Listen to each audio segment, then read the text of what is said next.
Like and subscribe and click the bell icon to get new video updates. Russia-Ukraine war. What we know on day 41 of the Russian invasion. Volodymyr Zelenskiy has given the UN Security Council a harrowing account of atrocities in his country and demanded that Russian leaders be brought to justice for war crimes. The Ukrainian president called for an international tribunal similar to the Nuremberg trials of Nazis after the Second World War. Speaking of Russian forces, he said, "There is not a single crime that they would not commit there." The UN Secretary-General, António Guterres, said he would never forget the horrifying images of civilians killed in the Ukrainian town of Bucha. Speaking at the UN Security Council in New York, he said the war in Ukraine is one of the greatest challenges ever to the international order. The UN Undersecretary-General for Political and Peacebuilding Affairs, Rosemary DiCarlo, said allegations of sexual violence perpetrated by Russian forces include gang rape and rapes in front of children. Displaced residents of Bucha should not yet return to their homes because there are still mines in the area after the Russian withdrawal from the devastated Ukrainian town, its mayor, Anatoliy Fedoruk, said.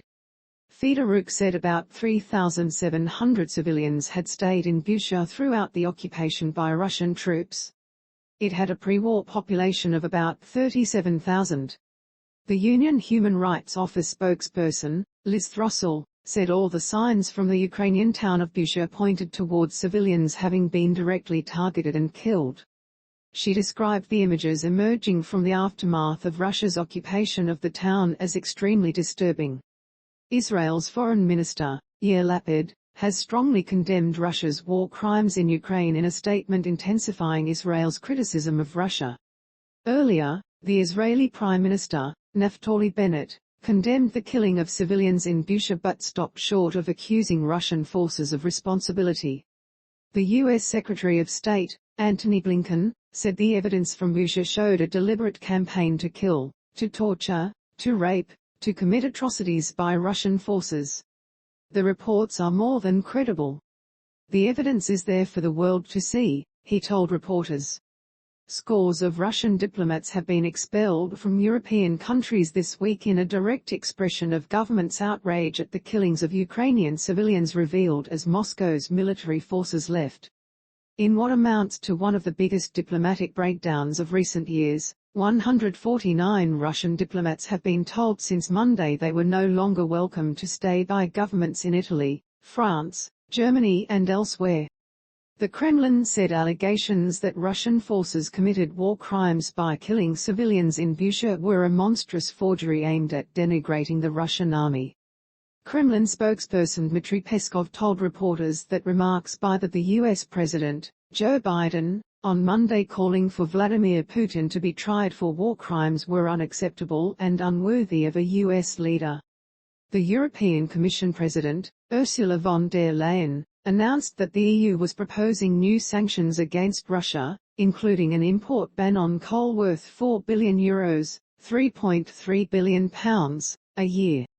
The package will also include a full transaction ban on 4 key Russian banks, a ban on Russian vessels and Russian-operated vessels from accessing EU ports, and targeted export and import bans. The NATO Secretary-General, Jens Stoltenberg, said NATO and G7 foreign ministers meeting on Wednesday and Thursday would discuss the delivery of advanced weapons to Ukraine. Ammunition, medical supplies and high-end weapon systems would also be discussed, he said. A team from the International Committee of the Red Cross has been released after being stopped during an attempt to reach the southern Ukrainian city of Mariupol and held in nearby Manhush. Ukraine's Deputy Prime Minister Iryna Vereshchuk has said there would be an attempt to open 7 humanitarian corridors on Tuesday. The routes would be in the Luhansk, Zaporizhzhia and Donetsk regions. Russia's invasion of Ukraine has abruptly transformed the world. Millions have already fled. A new Iron Curtain is grinding into place.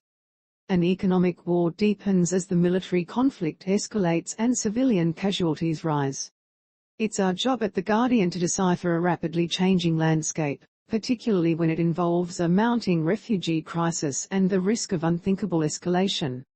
Our correspondents are on the ground in Ukraine and throughout the globe delivering round-the-clock reporting and analysis during this perilous situation. We know there is no substitute for being there, and we'll stay on the ground, as we did during the 1917 Russian Revolution, the Ukrainian famine of the 1930s, the collapse of the Soviet Union in 1991 and the first Russo-Ukrainian conflict in 2014. We have an illustrious, 200-year,